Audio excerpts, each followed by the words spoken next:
ঢাকায় ছবির 90 দশকের ব্যস্ত নায়িকাদের কাতারে ছিলেন সোনিয়া। তার অভিনীত বেশ কিছু ছবি ছিল ব্যবসা সফল। মোট 50টিরও বেশি ছবিতে অভিনয় করেছিলেন সালমান শাহ, বাপ্পারাজ, রিয়াজ সহ প্রথম সারির নায়কদের নায়িকা হয়েও অভিনয় করেছেন সোনিয়া। চলচ্চিত্রের পাশাপাশি তিনি নাটকে অভিনয় করতেন, কিন্তু প্রায় 10 বছর ধরে সব ধরনের অভিনয়ের বাইরে তিনি। সোনিয়া এখন লন্ডন প্রবাসী, সেখানে তিনি চিরায়ত বাঙালি নারীর মতো সংসার আগলে সংসারী হয়েছেন।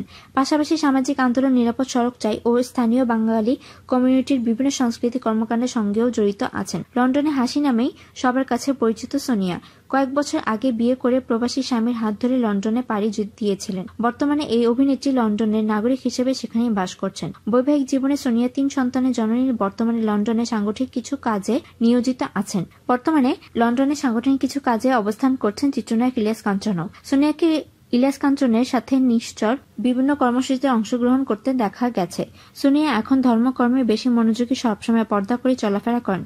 সম্প্রতি সোনিয়াকে অনলাইনে দেখা যাচ্ছে সামাজিক আন্দোলন, নিরাপদ সড়ক চাই এর বিভিন্ন কর্মসূচিতে অংশগ্রহণ করতে। নিরাপদ সড়ক চাই যুক্তরাজ্য শাখায় তিনি সাংস্কৃতিক সম্পাদিকা পদে আছেন। দীর্ঘদিন যাবৎ এই সামাজিক আন্দোলনে কাজ করে যাচ্ছেন তিনি।